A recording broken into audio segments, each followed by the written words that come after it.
muy buenas amigos, estamos en tiempo de entrevista, estamos en tiempo de los libros esos que ya no se llevan tanto porque ahora lo que se lleva es el internet y ver las cosas en pantallas, pero hay gente que todavía creemos en los libros de papel y sobre todo creemos en los que los escriben y concretamente, bueno, pues un buen amigo que ya ha venido con nosotros, parece que la cuarta o la quinta vez que le entrevisto, bueno, pues dentro de una trilogía actual que está haciendo, bueno, con este libro termina esa trilogía, pues nos va a hablar de algo muy interesante, muy importante, que se llama Historia de España.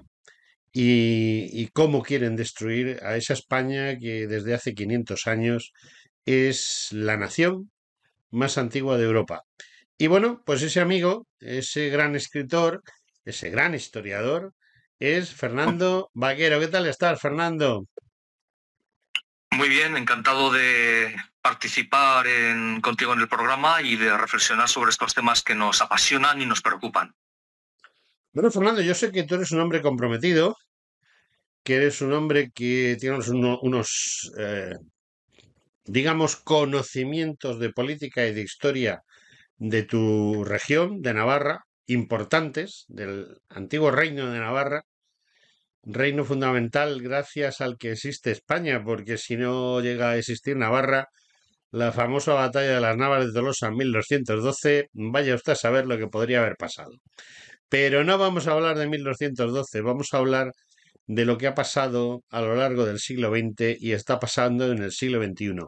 Fernando, ¿cómo te has metido en esta historia de esa trilogía literaria en la cual nos cuentas los entresijos de la destrucción de España a través de precisamente los pilares básicos de ella, que son el, el señoría de Vizcaya y por otro lado el reino de Navarra, sin los cuales España no existiría?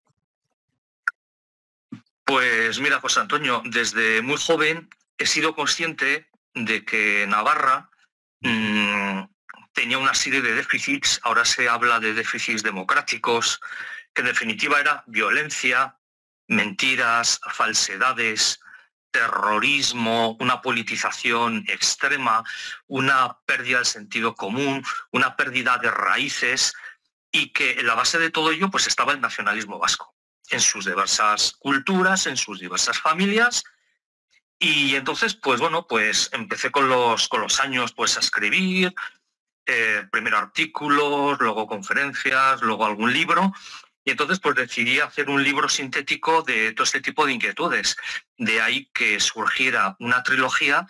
El primer texto pues dedicado, como no, al partido madre de la criatura, es decir, al Partido Nacionalista Vasco. De ahí biografía no autorizada del PNV, en el que hablaba pues de los aspectos más controvertidos y más desconocidos y de los que no quiere hablar el propio Partido Nacionalista Vasco, porque realmente tiene una historia oscura y sucia que quiere ocultar o cuanto menos distorsionar.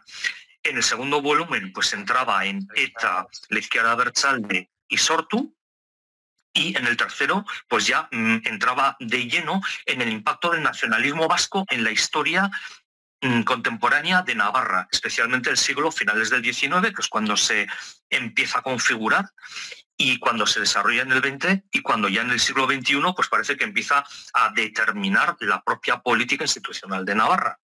Y de ahí pues este tercer título, que lo he titulado como Emboscada a Navarra, mitos, falsedades y otras tácticas del panvasquismo. ¿Por qué mitos? Porque el nacionalismo vasco se construye a partir de una serie de mitos fundadores, de mitos que ha ido incorporando, en su mayor parte de origen literario, pseudohistórico, que ha ido manipulando o falseando directamente, de ahí el segundo término de falsificaciones, tácticas, porque todo ello se ha engarzado en un entramado institucional, comunitario, hipermilitante a lo largo de las décadas, dentro de cuyas tácticas, pues no olvidemos, está el terrorismo también, con un objetivo final y compartido de todas las familias nacionalistas, que es la construcción nacional vasca, que es la destrucción de España y la creación de una nación vasca Y lo que tiene de interés, pues que los teóricos actuales del nacionalismo vasco se centran en Navarra para esta construcción nacional vasca. ¿Por qué? Porque entienden que Navarra les puede proporcionar una coartada ideológica, historicista, incluso jurídica, a partir de lo que queda de fueros, para su proyecto constructivista. ¿Por qué? Porque ellos entienden que Navarra, en sus mitos totalmente falsos, pues en algún momento de la historia habría agrupado a todos los territorios de habla vasca, y entonces ese reino de Navarra que llega pues hasta casi primer tercio del siglo XIX, pues mantiene unos fueros, residuo de una soberanía perdida que habría que articular, potenciar a partir de los recursos de la propia Constitución y de otros procedentes de su imaginación y de su libre creatividad, y al margen, por supuesto, de instituciones jurídicas y legales, ¿no? Pero a partir de esa recuperación foral, pues una Navarra proporcionaría coartada en todos los ámbitos para articular esa nación vasca en una Europa hipotética de los pueblos. Son muchos conceptos, son muchas ideas, pues porque hemos hablado de panvasquismo y no de nacionalismo. Hemos hablado de Europa de los pueblos, cuando en teoría estamos en un proceso de integración europea a partir de los Estados-nación. Lo que ese proyecto, por lo tanto, no parece que enganche o que se abra camino, por lo menos de momento. Entonces, estas son las líneas fundamentales del proyecto concreto en este tercer libro, que modestamente creo que es el más trabajado, el más desarrollado, porque es el fruto de varios años de reflexión, de trabajo, el último que ha visto luz y en el que ya proyecto también una filosofía de la historia, una filosofía de lo que desde mi modesto entender Navarra constituye como sujeto colectivo a lo largo de la historia, y cuáles son los actores que configuran su pasado, su presente y su futuro. Bueno, la verdad es que es interesantísimo el tema, sobre todo por desconocido. Vamos a ver, la mayoría de los españoles, la mayoría de las personas que nos van a escuchar o que nos van a ver, están en la idea de, bueno, pues hay, pues está Guipúzcoa, está quizá Vizcaya, Álava quizá menos, buscando esa patria vasca o ese país vasco. Y bueno, la propaganda ha sido tan grande desde incluso antes de la muerte de Franco que han conseguido a base de Coca-Cola es lo mejor, Coca-Cola es lo mejor, Coca-Cola es lo mejor, que la gente ya diga País Vasco y no Provincias Vascongadas, que es lo que sería lo suyo, ¿no? Entonces, tú nos metes en un nuevo terreno que tú mismo lo reconoces, que es incluir a Navarra en ese problema, igual que en un futuro esta gente pues tiene la idea de también meter las provincias del otro lado de los Pirineos, ¿no? De las provincias vascongadas francesas, digámoslo así, la Gascuña, ¿no? No creo que algunos la llaman la Gascuña. Bueno, le llaman Ujú, Iparralde, que en realidad son 3 pequeños departamentos de Nueva ujú, Aquitania dentro del territorio antaño conocida como la Gascuña, Gascuña. efectivamente. La del Sí. famoso, la del famoso mosquetero de las novelas. Bueno, lo cierto, hay un problema. D'Artagnan y su famosa boina. Sí. Bueno, lo cierto es que nos encontramos ante el problema básico y fundamental de que la gente desconoce realmente cómo hemos llegado al problema de las provincias vascongadas convertidas en País Vasco, con que mucho menos va a conocer el grave problema del que tú nos estás hablando ahora mismo, que es el de esa justificación de Navarra. Porque, bueno, realmente Navarra, y permítame, caballero, que hable un poquito yo, se incluye, es el último territorio que se incluye en España y se incluye, bueno, pues porque no hay una descendencia que sea legalmente la que deba de llevar el Reino de Navarra y simple y llanamente, pues por el devenir de la política y de la historia, Navarra acaba estando en España porque entre otras cosas creo que los navarros no querían estar en Francia, básicamente. Pero es lógico, porque Navarra está a este lado de los Pirineos y es el pilar fundamental sobre el que además se construye España. Lo que yo no entiendo es cómo es posible que un tipo como el que creó el nacionalismo vasco, el que creó el Partido Nacionalista Vasco, eh, en su momento le siguieran, eso haya ido aumentando y ahora nos encontremos con este problema. Sigo opinando y te pregunto a ti, esto en el fondo no es nada más que un problema de que hay unas oligarquías capitalistas de derechas que han estado manejando total y absolutamente el tema económico en las provincias vascongadas e incluso en Navarra, que se han aliado con su aliado natural, que son los contrarios, los comunistas, en este caso los adversales y toda esta gente, y bueno, en definitiva, a mí me da la ligera impresión de que su idea de nacionalismo y su idea de separar Navarra y las provincias vascongadas del resto de España no es nada más que por intereses económicos. O a lo mejor he simplificado demasiado. Me temo que sí.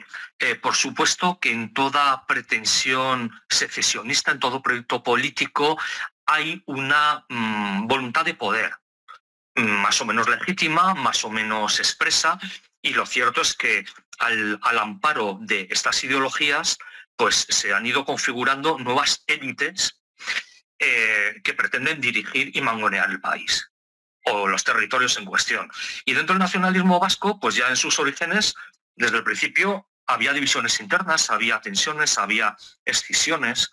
En sus orígenes estaban los nacionalistas de pata negra, que eran los que procedían del integrismo, concretamente los hermanos Sabino y Luis Arana.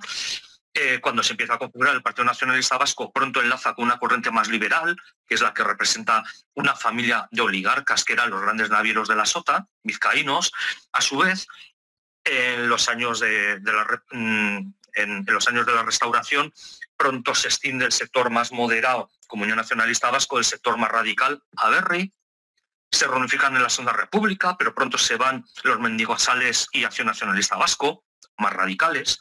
Y en los años 50, pues al amparo de la crisis del mundo libre, conforme los imperativos del ciclo geopolítico, pues surge una nueva generación nacionalista que rompe con los mitos y los principales elementos ideológicos de sus padres, salvo en la concepción nacionalista. Renuncian al cristianismo, renuncian a la doctrina social de la Iglesia, renuncian al liberalismo político y se entregan al marxismo-leninismo. De ahí ETA, el MLNV y la actual Sortu y su coalición Euskal Herria. Bueno, un inciso. Entonces, hay una voluntad de poder. Por supuesto que hay una voluntad de poder, pero el nacionalismo no solo es voluntad de poder, es una forma de situarse ante el mundo.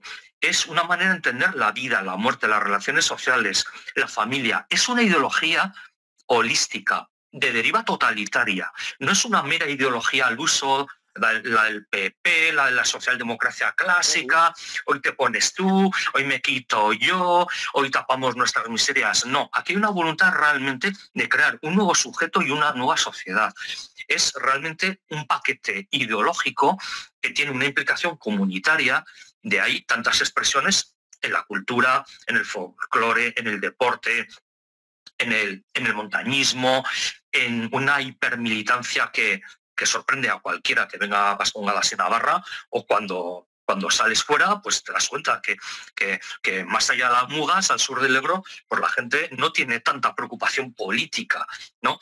Que yo diría no tanto política, porque la política, entendido como un ejercicio de trabajo y de servicio al bien, para el bien común, pues es algo muy, muy legítimo. No, la política vasca, la política separatista es una política de confrontación, de movilización permanente, que se centra ¿en qué? En dos cosas: el odio a España y lo español y la construcción nacional. por medio del idioma, por medio de figuras de contrasociedad, de ahí tantas estructuras comunitarias, tantas expresiones sectoriales, porque realmente el nacionalismo vasco llega a todo y se puede vivir en nacionalista vasco 24 horas al día, 7 días a la semana, 365 días al año. Es que te estaba oyendo y yo que conozco un poquito bien la religión musulmana porque he tenido que, por mi trabajo, vivir con ellos, me estabas retratando al integrismo islámico más radical. Porque a ver, el Islam, es un tema muy interesante, sé que te apasiona y a mí también. El Islam es religión, sociedad y Estado todo unido. Y el nacionalismo vasco también. O sea, porque religión, claro que sí, el nacionalismo vasco es una religión de sustitución. En los orígenes era una fusión sorprendente de sabinismo aranista y catolicismo integrista, ¿no? Pero ahora el nacionalismo determina toda la existencia, por lo tanto ya es una expresión inmanente de comunitarismo, ¿no? Y por lo tanto es una religión sustitutiva, desde una perspectiva inmanente, no trascendente, pues porque tiene mitos, rituales, compromisos, requerimientos, memoria colectiva, es decir, elementos de los que participa toda religión. Por eso yo suelo hablar mucho del nacionalismo como una ideología de deriva totalitaria, porque a lo mejor de esa manera nos entendemos mejor, ¿no? Porque pretende englobarlo todo. Y por eso utilizo ese término que algunos amigos míos me critican un poco de panvasquismo, suena un poco retórico. No, no es retórico. Pan, totalidad, vasquismo, totalidad del vasquismo. Es decir, un movimiento que quiera agrupar a todos los vascos, estén donde estén, en Francia, en España o en el estado de Nevada, que los hay muchos, y controlan hasta una universidad, y agrupando a todos los vascos, organizar y determinar toda la vida. Yo, de verdad, me quedo francamente sorprendido, pero una de las cosas que más me sorprenden en tu discurso, has hablado de algo que a mí siempre me ha llamado poderosamente la atención y es la Iglesia Católica. La Iglesia Católica le dio territorio, le dio cobijo, le dio incluso en algunos momentos la Iglesia Católica apoyó, digamos, medio militarmente a todo este asunto y luego son sacrificados por sus hijos. Es que es una cosa muy curiosa porque si observamos este panvasquismo del que tú hablas, estás hablando de que tienen una historia, pero su historia consiste en destruir su propia historia a veces.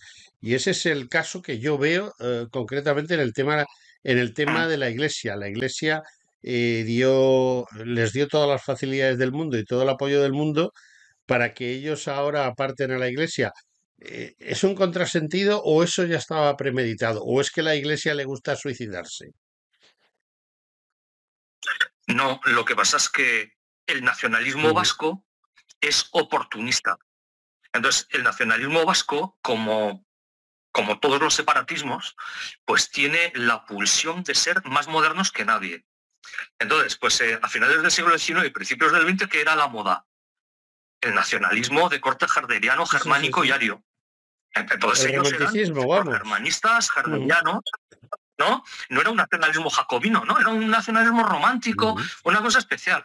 Claro, en los años 50, que era en el mundo libre, ¿qué se llevaba? La democracia cristiana, el liberalismo político, la economía social de mercado.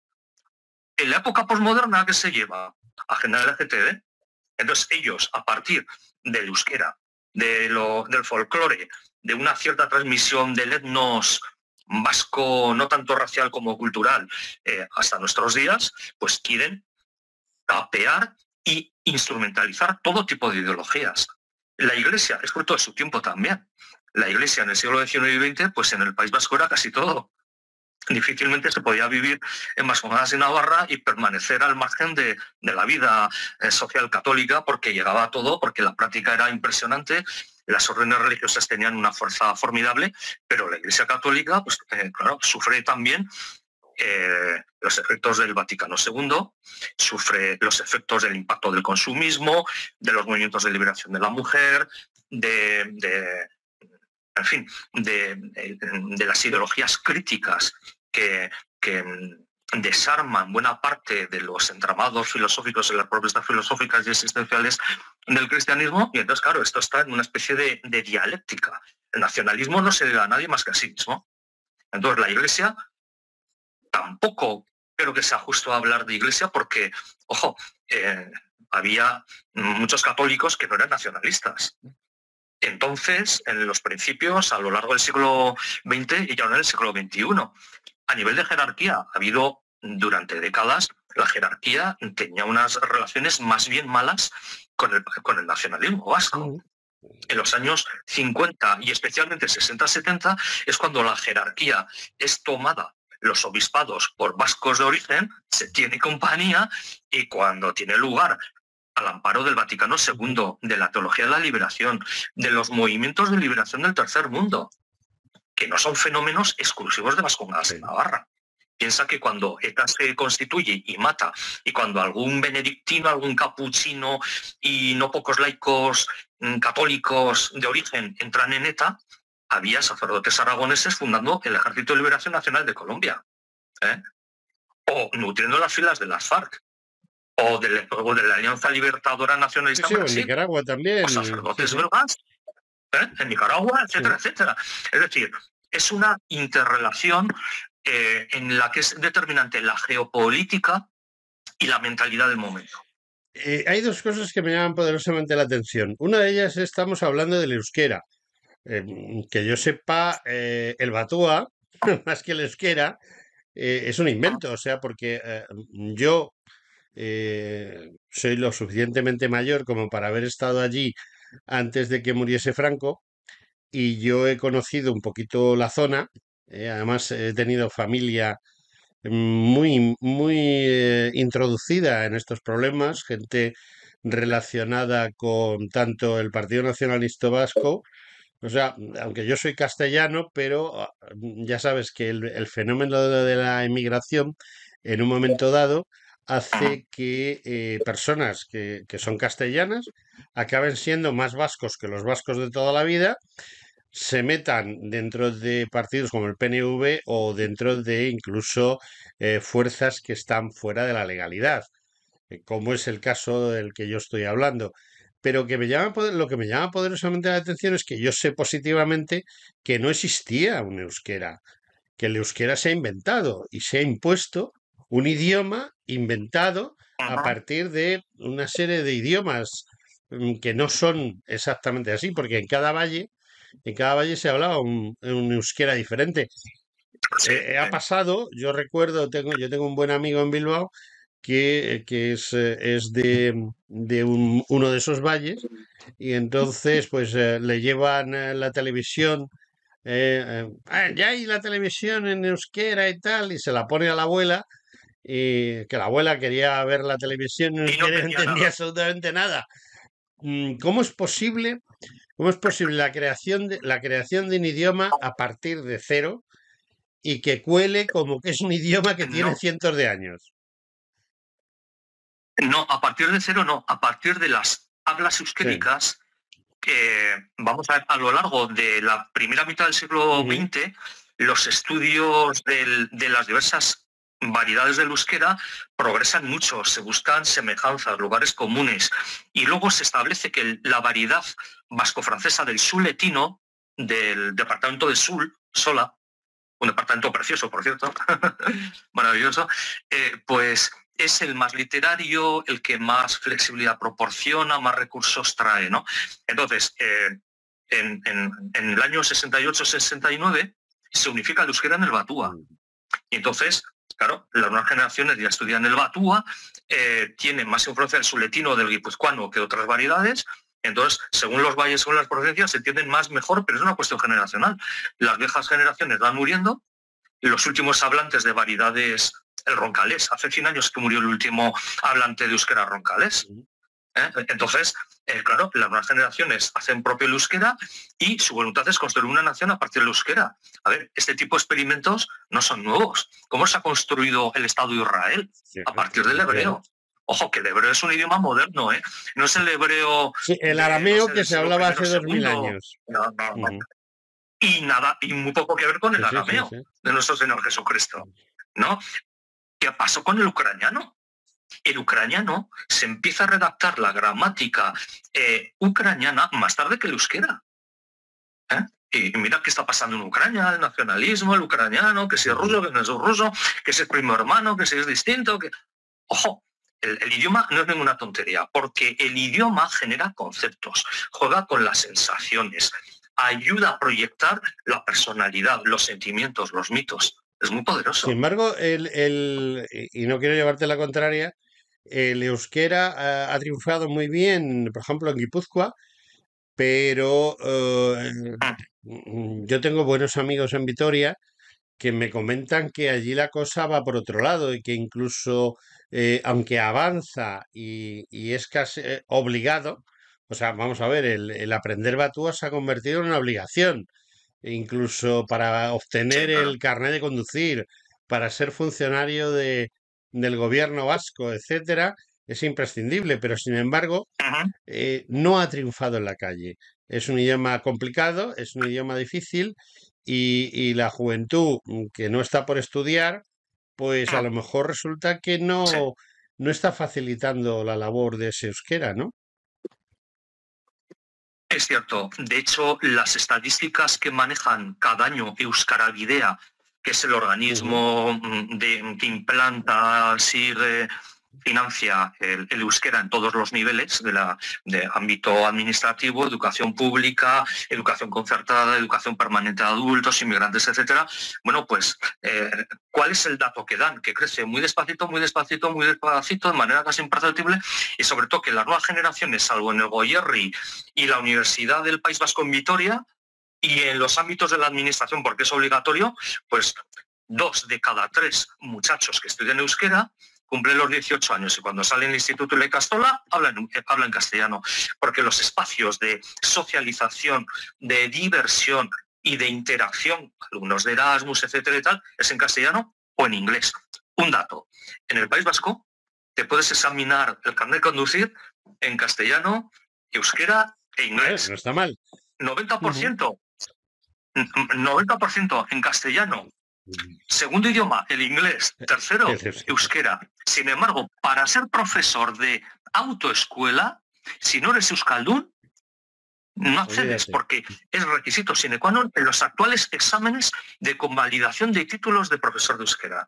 Entonces, claro, es uno de los problemas que los impulsores del euskera perciben y por los que están intentando implementar al máximo la agenda de euskaldunización forzosa de la educación. De ahí que lo poquito que se puede estudiar todavía en castellano lo quieran eliminar o que quiera extenderse la cooficialidad del euskera a toda Navarra, cuando la ley del euskera establece 3 zonas y, por ejemplo, toda la ribera y pues en principio el idioma no es oficial, etcétera, pues también quieren implantarlo allá porque ven que es una carrera contrarreloj. Nuevas generaciones y factor de inmigración y envejecimiento de la población.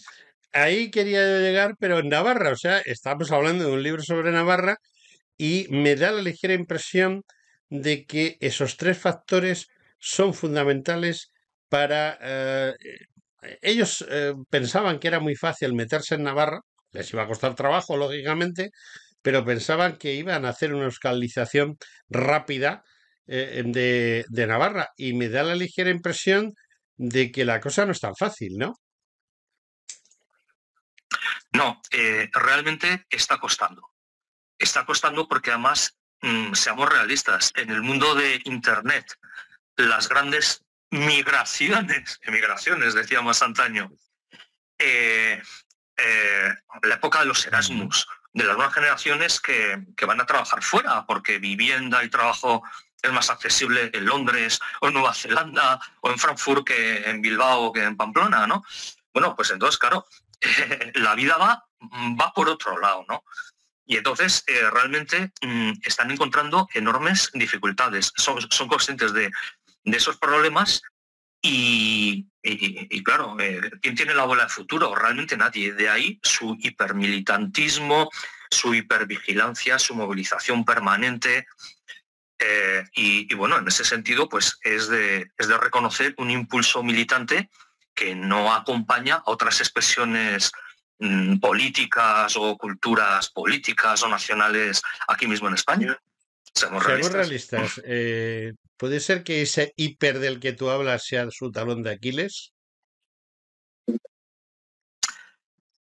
A ver, las nuevas generaciones de vascongadas y Navarra están mucho menos politizadas que las de sus hermanos mayores o sus padres. Te voy a dar un dato, por ejemplo, en la Universidad del País Vasco, en la Universidad Pública de Navarra, la lista más votada es la de la izquierda abertzale. Pero, ¿cuánta gente vota? Menos de un 10% de los alumnos censados.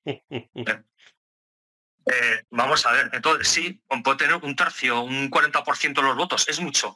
Es una minoría ruidosa, consistente y atractiva. Pero el estilo de vida actual no va por esas expresiones identitarias, va por el tema de el mundo virtual, las relaciones a distancia, viajar, nomadismo. Claro, ahí hay un problema realmente de integración. Y luego, ¿cómo se integran los nuevos contingentes? Navarra, pues no llega a 670.000 habitantes. Bueno, pues 120.000 son extranjeros actualmente. Si sumamos los nacionalizados o hijos de nacionalizados, que resulta que especialmente presentes en la juventud. O sea, porque de cada 4 jóvenes menores de 25 años, uno es extranjero. 14.000 niños nacieron en Vascongadas el año pasado. Casi el 34% de madre y padre extranjero. A ver, ¿cómo integras? No es sencillo. No, bueno, o sea, lo normal es que no integres, gente... o sea, porque quizás sea mucho más fácil integrar a la gente en Madrid que en San Sebastián, porque vamos a ver, el extranjero que viene, o sea, alguien que viene de Perú, o que viene de Ecuador, o que viene de ahí, que habla español porque es su idioma. De repente llega aquí y le dices que no, que tiene que aprender Euskaldun. Y te dice, o Batúa, o como lo quieras llamar. Eso me parece que no es muy popular, ¿no? No será popular, pero funciona.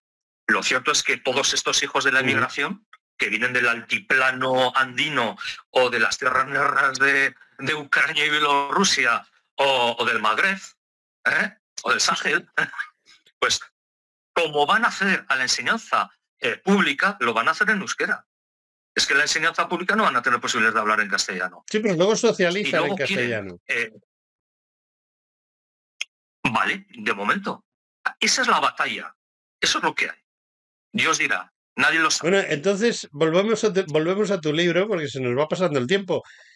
¿Qué es lo que pretendes tú explicarnos en tu libro respecto a esa trampa, esa manera de hacer las cosas que están llevando adelante para que esa juventud, que además es del Sahel o del norte de África o del altiplano, como tú decías, pues entre por el aro? Porque me da la ligera impresión de que la gente que tiene ya 40, 45 años, a esa ya no la vas a cambiar. O sea, la gente cuando ya tiene esa edad solo cambia porque se cabree. Es decir, yo conozco gente que era comunista y cuando ha visto en qué consiste el comunismo de Yolanda Díaz, entonces se han hecho de ultraderecha. Pero es una circunstancia. No, vamos a hablar del conjunto. ¿En qué consiste esa trampa de la que tú nos hablas, en ese maquiavelismo que están utilizando para llevarse a Navarra al huerto? La trampa es que a los navarros nos están leyendo un discurso con una música y muchos términos que nos resulta familiar y es fácil caer en la trampa de creer que somos protagonistas de un destino utópico. Destino universal que se decía hace años. Sí, efectivamente. Entonces, ¿qué pasa? Que hay un montón de hechos históricos que falsifican. Un dato. la batalla de Roncesvalles, de la que cuenta pues la Chanson de Roland, uno de los grandes poemas de la Edad Media. Bueno, pues cómo la presentan en la escuela, en la universidad, en los medios de comunicación en Navarra y Vascongadas, como el momento en el que el pueblo vascón de Navarra se constituye como pueblo y se enfrenta a los invasores franceses. Pero vamos a ver, si de la batalla de Roncesvalles, Orreaga, ahora unánime Orreaga, no se sabe casi nada. Y de lo poco que se sabe es que participaron musulmanes de Zaragoza y participaron seguramente los gascones de Aquitania, que se habían sublevado contra las pretensiones de Carlomagno. Porque aquí lo que había eran vascones en Navarra, pero las vascongadas eran todavía pueblos de stirpe celta. Bárdulos, caristios, austrogones. Empezaba entonces la cristianización, la vasconización por parte de los pueblos vascones que poblaban norte de Navarra, altas 5 villas de Zaragoza y el sur de Francia de Aquitania. Eso es lo que la filología actual nos da. Entonces, es una emboscada navarra, claro, porque la música nos puede resultar divertida, interesante, atractiva, pero ¿a costa de qué? De la memoria, de la verdad histórica y de las tradiciones, y de nuestro propio ser. Y entonces yo lo que hago es, en 45 capítulos, deconstruir. Ahora que está de moda deconstruyamos también al nacionalismo vasco, sus tópicos, sus mentiras y sus tácticas oportunistas. Y entonces, ¿que dicen que Sancho el Mayor de Navarra era el rey de los vascos? Pues vamos a ver si es verdad o es una de tantas mentiras. Que en el castillo de Maya resistieron heroicamente los últimos defensores de la defensa de Navarra. Vamos a ver si eran heroicos defensores de la independencia navarra o fieles súbditos del rey francés. Que en la batalla de Noailles de 1521 se produjo un genocidio de Navarra. Vas a ver cuántos murieron de verdad, qué efectos tuvo en la demografía de la época, y veremos que es mentira. Bueno, ya te digo, 45 apartados. No, 45 apartados en los cuales tratas de construir todas esas falsedades que, bueno, ellos quieren utilizar para que ese pueblo que no sabe de dónde es, porque yo cada día estoy más convencido. Yo hablo con la juventud siempre que puedo, ¿no? Yo ya soy mayorcito, ya tengo casi 70 años y hablo con la gente joven y no tienen ni puñetera idea, esa es la expresión, no tienen ni puñetera idea de la historia, no ya de España, sino del sitio donde están viviendo. No quieren saber nada y además es que no quieren saber nada. O sea, tú les cuentas una milonga y la dan por buena. Mañana les cuentas la milonga contraria y también la dan por buena. O sea, no quieren saber nada de nada. Su aculturización es total.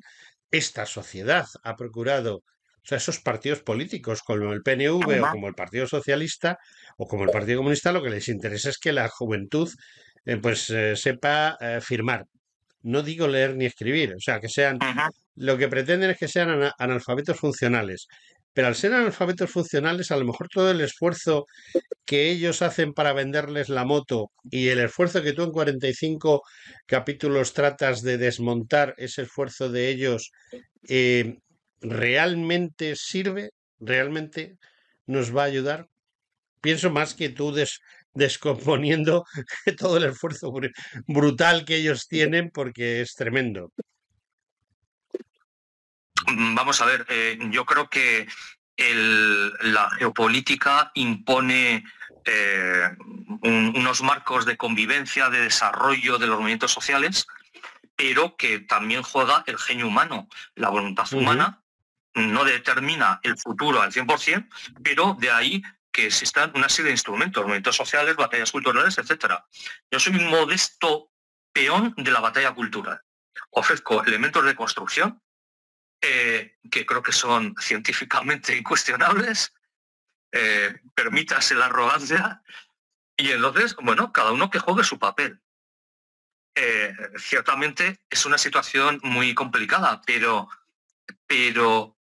tenemos que ser conscientes de que esa aculturación, o sea, no hay una neutralidad. Y claro que hay contenidos en la educación pública, en los medios de comunicación, en la simbología, en los mitos, en lo que se escucha en los espacios de sociabilidad de Vascongadas y Navarra. Y son elementos que van en una dirección, porque todo lo que es español se ha ido borrando. Entonces, aunque no te preocupe mucho la historia, has escuchado algo. ¿no? Has escuchado que en Euskal Herria y Navarra toda la vida ha estado el olenchero y los Reyes Magos son españoles y fascistas y heteropatriarcales. Bueno, pues no es verdad, evidentemente. El olenchero es una cosa muy reciente que se practicaba en muy poquitos pueblitos y de la regata del Bidasoa, alguno de alrededor de Guipúzcoa y cada uno además con una imagen distinta, incluso contradictoria, etcétera, etcétera. Entonces, a ver, la batalla cultural está ahí, el valor de las ideas está ahí, vivimos en un mundo en el que los paradigmas ideológicos de antaño se están rompiendo y están surgiendo nuevas líneas de fractura, identidad, globalismo, por ejemplo, ¿no? Arraigo, pertenencia y nomadismo. Entonces, bueno, ahí en estas fracturas, bueno, pues el nacionalismo vasco está intentando jugar una batalla contradictoria.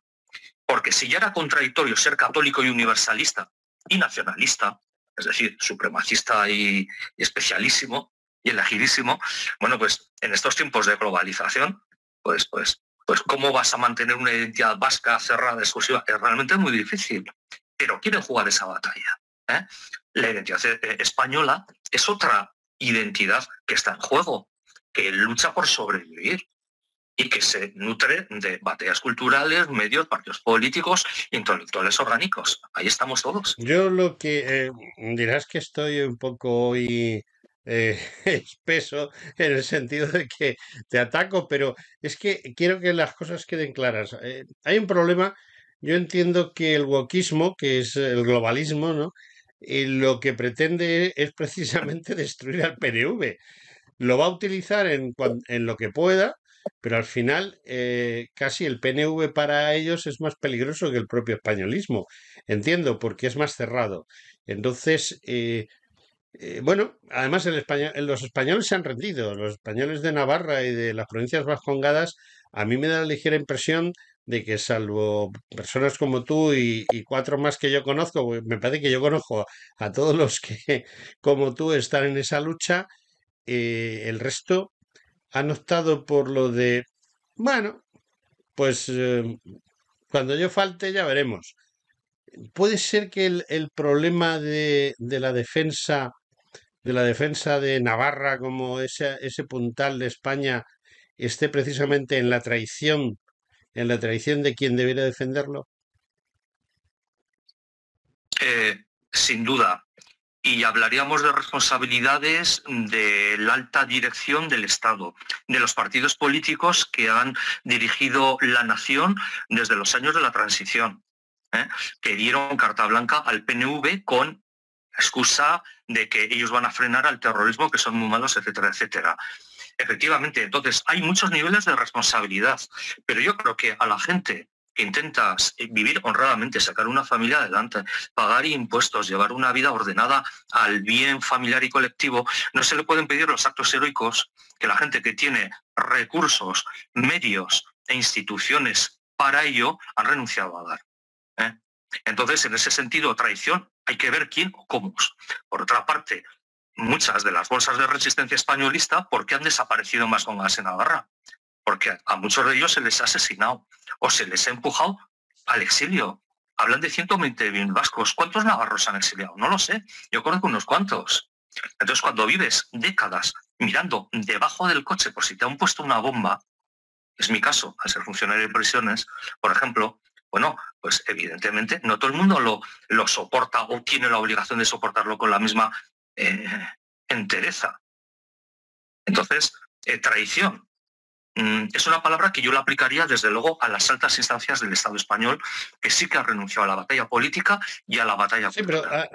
Y nos han dejado solos a muchos ciudadanos corrientes que queríamos llevar una vida decente, en paz, acorde a nuestros principios, nuestras lealtades y nuestras fidelidades. Y no nos han permitido hacerlo. Es que personalmente yo pienso que eso no solo ha pasado con tu región, sino que ha pasado en toda España. O sea, ha pasado en Galicia, ha pasado en Canarias. Yo lo he vivido en Canarias. He visto esa misma situación. Lo que pasa es que, claro, el canario no tiene dónde agarrarse. O sea, porque no puedes decir, no, es que yo defiendo de los guanches. Primero te dicen, vinieron los godos y exterminaron a los guanches, ¿no? Y entonces le dice, bueno, pues si los godos exterminaron a los guanches, ¿tú de quién desciendes? ¿De los guanches que Ujú. exterminaron o de los godos?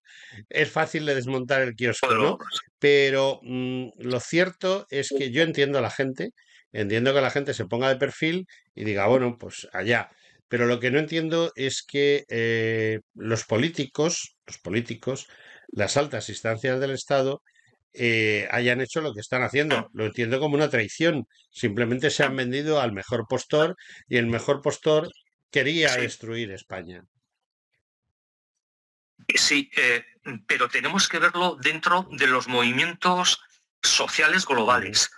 Es decir, en la posmodernidad, la política partidaria se entiende siempre a corto plazo al servicio de los miembros del partido, de las camarillas de partido, etcétera. Es una política a corto plazo. No pretende ni grandes cambios ni grandes transformaciones. No, permanecer tranquilos, aguantar los requerimientos de Bruselas, de la ONU, de Pekín, de donde sea. Sin embargo, el nacionalismo vasco no juega con esas reglas de juego, porque su perspectiva es a largo plazo, no es a corto plazo. O sea, ellos no están pensando en 4 años más en el Parlamento español y luego me jubilo, o doy el salto a Europa. No, ellos están pensando en romper España y están aplicando todas sus fuerzas, toda su voluntad y toda su inteligencia. Entonces hay que verlo también porque eso forma parte del signo de nuestros tiempos. Es decir, cuando nuestros antepasados, por ejemplo, cuando dicen, no, es que en Navarra Torrequetés y el nacionalismo eran 4, ¿vale? Eran otros tiempos, otros condicionantes, el peso de la familia, de la tradición, de la iglesia, épocas de creencias políticas potentes. No había partido que no tuviera su milicia. Es decir, eran unas épocas de otros hombres, de otras mujeres. ¿Por qué? Porque en el momento actual estamos en un proceso de cambio antropológico de la propia naturaleza de la consistencia del ser humano, del español medio. Entonces, hay regiones que están infectadas por ideologías fanáticas, por ideologías supremacistas, eh, que son las provincias donde el nacionalismo tiene poder.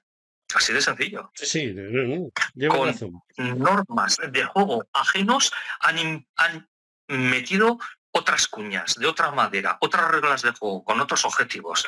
De ahí las fricciones, las contradicciones y el sufrimiento que ha generado. Ya, pero yo sigo en lo mismo. Estoy convencidísimo y creo que estarás en parte de acuerdo conmigo, que ahora mismo el gran enemigo de estos nacionalismos excluyentes, estos nacionalismos supremacistas, no se llama Madrid, no se llama España, sino que esa migración, antes lo que emigraba eran las aves, ahora parece ser que lo que emigran son los negros, pero bueno, en la vida es así. Eh, esas migraciones forzadas dentro de un plan mundial para convertirnos en una granja y esa granja, que seamos peones en la granja o como gallinitas que ponen huevos y se acabó el punto, puede ser que acaben con esta historia. Pues mira, no es imposible. Y desde luego al globalismo no le interesan identidades fuertes que se resistan, espacios de resistencia, espacios donde la gente sea más libre, construya su futuro con otras Mm, herramientas, prescindiendo de ideologías, de la televisión, de determinadas fórmulas de expresión económica, etcétera, etcétera. Pero ¿qué pasa? Que aunque el nacionalismo vasco tema la globalización, también temerá lo mucho o poco que quede de identidad española. ¿Por qué? Porque en una sociedad en la que la gente está sola, modelos humanos alternativos siempre van a ser atractivos. Si solo están ellos, tienen posibilidades de llevarse el gato al agua. Si hay un contendiente y un rival, pues la batalla y la suerte ya no está decidida. De ahí ese empeño en borrar todo lo que significa ujú. España y español, que desaparezcan las banderas, que desaparezca la presencia del ejército, que en Navarra, cuando se estudia en los libros de los colegios, el río Ebro se dice que es un río muy caudaloso que empieza en Lodosa y termina a la altura de más abajo de Tudela. Oiga, Eso es algo Vamos, eso es terrorífico, pero verdaderamente, porque es lo que estamos va en contra del viviendo. conocimiento. Es lo que se está Bueno, mira, viviendo. nos estamos quedando sin tiempo. Llevamos 50 minutos hablando. Yo tratando de sonsacarte y de llevarte a mi huerto, no lo he conseguido, porque tengo muy claro que Fernando Vaquero eh, tiene a su vez muy claro lo que ha escrito en su libro. Y precisamente porque tiene muy claro lo que ha escrito en su libro, ahora le pongo deberes, como si fuese un alumno en un colegio. Fernando, tienes un minuto o dos o tres, lo que necesites, para venderme tu libro. Es decir, yo voy por la calle ahora mismo, me paro frente a la Ujú. vitrina, porque así se debe de llamar, a la vitrina de una librería y veo tu libro allí. ¿Por qué entro y lo compro? Sí, porque en este libro se explica qué viene sucediendo en Navarra Ujú. desde el último tercio del siglo XIX. Así de sencillo. Cuando tanta gente pregunta, ¿qué os ha pasado a los navarros? ¿Por qué cambiáis una bandera por otra? Si antaño todos requetés, ahora todos abertzales, ¿qué está pasando? Bueno, pues estos interrogantes que tanta gente me presenta cuando hablo de mis libros por diversas ciudades españolas o me conecto a YouTube y cosas de estas, bueno, pues todas esas respuestas están en el libro, de una manera científica, ordenada y totalmente lógica y coherente, entrando en profundidad en montones de los temas, proporcionando claves, bibliografía, de una manera Ujú. coherente. Bueno, Si quiere usted saber qué pasa en Navarra, lea mi bueno, libro. pues vamos a hacerte caso y vamos a tratar de enterar lo que pasa en Navarra. Y lo de que los navarros eran solo requetés, precisamente he estado recientemente en un congreso sobre la España vacía y en ese congreso al final lo que hemos llegado a la Mm. conclusión es que el carlismo, pues sí era muy importante en Navarra y en Bajongadas, pero a lo mejor el número no era precisamente donde más carlistas o más requetés había, sino que había tantos en la Mancha o en Castilla la Vieja o en el Maestrazgo como podía haber en Bilbao. O sea que ahí está la cosa un poco jorobada. Bueno, hay una cosa muy clara. ¿Cómo se llama tu libro, Fernando? Sí, emboscada a Navarra, mitos, falsedades y otras tácticas del pambasquismo. Ediciones Pompey. Bueno, pues creo que ha quedado muy claro el nombre. Creo que ha quedado muy claro lo que nos ha dicho Fernando. Creo que ha quedado muy claro que he sido incapaz de meter a Fernando en ningún lío, sino que al revés, me ha metido él a mí en todos los líos que ha podido y estoy súper contento de que hayamos entrevistado a Fernando Vaquero y también estoy súper contento de que Fernando Vaquero haya cerrado esta trilogía.